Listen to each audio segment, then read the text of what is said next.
ताजमहल। ये नाम सुनते ही आंखों के सामने एक ही तस्वीर आती है ना? वो शानदार सफेद संगमरमर की इमारत। हम सब उसे जानते हैं। लेकिन क्या ये सिर्फ एक इमारत है या इसके पीछे कोई ऐसी कहानी है जो हमने सुनी ही नहीं? आज हम उसी अनसुनी, अनकही कहानी की परतों को खोलेंगे। हाँ, हम सबने यही सुना है कि ये मोहब्बत की सबसे बड़ी निशानी है। एक बादशाह का अपनी बेगम के लिए बनाया गया एक ख्वाब। पर क्या ये कहानी यहीं खत्म हो जाती है या ये तो बस शुरुआत है? तो चलिए जरा सोचते हैं, क्या हो अगर ये प्यार की कहानी का सिर्फ पहला पन्ना हो और ताज की असलियत, वो जो हमें स्कूलों में पढ़ाया गया, उससे कहीं ज्यादा, मतलब कहीं ज्यादा दिलचस्प हो। और इस सवाल का जवाब हमें आगरा में नहीं मिलेगा। इसके लिए हमें थोड़ा पीछे जाना होगा, एक ऐसी जगह पर जिसका जिक्र ज्यादा होता नहीं। हम बात कर रहे हैं एक भूली बिसरी पहली कब्र की। देखिए, ताज की भव्यता समझने से पहले उस गम की गहराई को समझना जरूरी है जिससे ये पैदा हुआ। उस जमाने के एक इतिहासकार कज़विनी ने लिखा था, जरा सोचकर देखिए, एक शहंशाह जिसके पास दुनिया की हर दौलत है, वो अपनी बेगम के जाने के बाद 2 साल तक ना संगीत सुनता है, ना जेवर पहनता है, ना ही कोई खुशबू इस्तेमाल करता है, बस आंसू। ये था वो गम। और यहीं पर कहानी में आता है एक बड़ा ट्विस्ट। ज्यादातर लोगों को लगता है कि मुमताज महल को सीधे ताज में दफनाया गया था, पर ऐसा नहीं है। उनकी पहली कब्र तो आगरा से मीलों दूर बुरहानपुर में थी। पूरे 6 महीने उनका जिस्म वहीं रहा। फिर एक लंबा 20 दिन का सफर करके उन्हें आगरा लाया गया। और वो पहली जगह, आहू खाना, आज वो बस एक खंडर है, जैसे इतिहास ने उसे भुला दिया हो। तो इतना गहरा गम, इसका नतीजा सिर्फ एक मकबरा नहीं हो सकता था। नहीं, मकसद बहुत बड़ा था। शाहजहां सिर्फ एक इमारत नहीं बना रहे थे, वो जमीन पर जन्नत उतारना चाहते थे, एक जीता जागता स्वर्ग। और इस जन्नत का ब्लूप्रिंट क्या था? वो था 4 बाग का कॉन्सेप्ट। ये एक पर्शियन स्टाइल का गार्डन होता है। 4 बाग मतलब 4 बाग। और ये कॉन्सेप्ट सीधा कुरान में बताए गए जन्नत के बाग से लिया गया है, मानो जन्नत का नक्शा जमीन पर बना दिया हो। तो इसकी जो प्रेरणा थी वो बहुत सीधी और गहरी है। 4 बाग का जो पूरा डिजाइन है वो उस जन्नत की तस्वीर को दिखाता है जहां अदन के बाग से 4 नदियां निकलती हैं, पानी, हरियाली, सुकून, सब कुछ। और इसी सोच को फिर आर्किटेक्चर में बदला गया।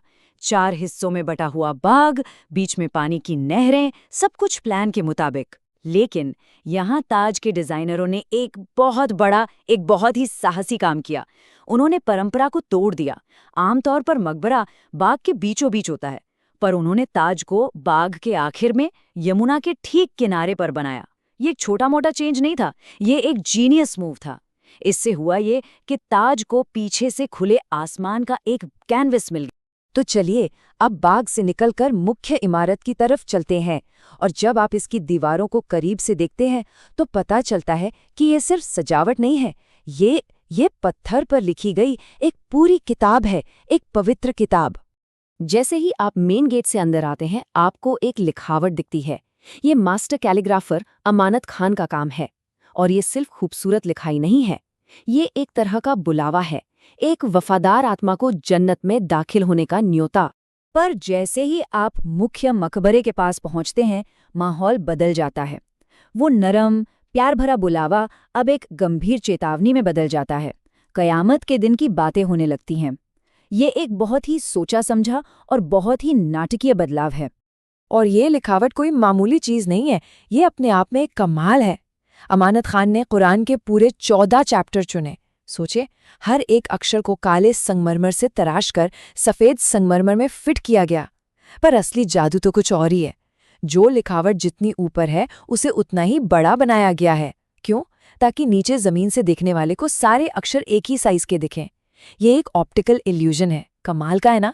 ये आर्ट, साइंस और मजहब का ऐसा मेल है जो हैरान कर देता है।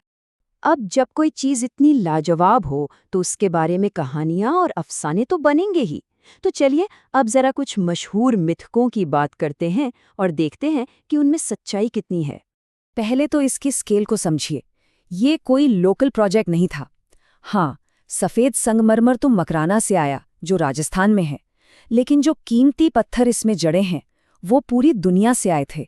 अफगानिस्तान से, चीन से, तिब्बत से, अरब से। मतलब ये उस जमाने का है ग्लोबल प्रोजेक्ट था। और अब वो कहानी जो शायद सबने सुनी है कि शाहजहां ने कारीगरों के हाथ कटवा दिए थे ताकि वो दोबारा ऐसी कोई चीज ना बना सकें। ये सुनने में बहुत ड्रामेटिक लगता है, पर सच ये है कि इसका कोई भी एक भी ऐतिहासिक सबूत नहीं है।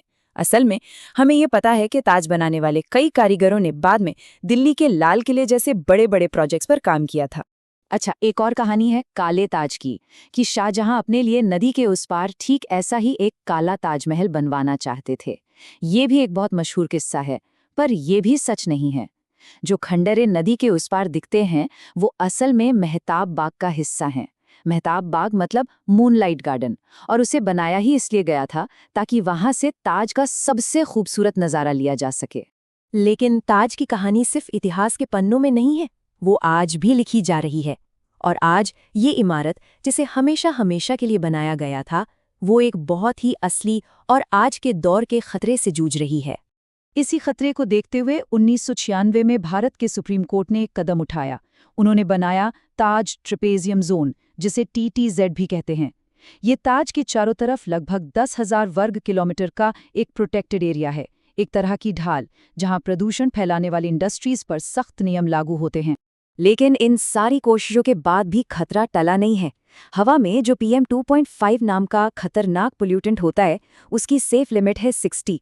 पर आगरा और उसके आसपास के इलाके में ये लेवल अक्सर बहुत ज़्यादा ऊपर चला जाता है, जो संगमरमर के लिए जहर जैसा है। तो ये प्रदूषण आ कहाँ से रहा है? ये एक मिक्सचर है। फैक्ट्रियों का धुआं, गाड़ियों का पॉल्यूशन, आसपास जलने वाली पराली और कूड़ा, ये सब मिलकर हवा में जहर घोलते हैं। और यही जहर धीरे धीरे ताज के बेदाग सफ़ेद संगमरमर को पीला और मैला कर रहा है, उसकी चमक को छीन रहा है। और ये सब हमें एक आखिरी और शायद सबसे ज़रूरी सवाल पर ले आता है। ताजमहल को बनाया गया था एक ऐसे सपने के तौर पर जो हमेशा कायम रहे, वक्त से भी आगे जाए।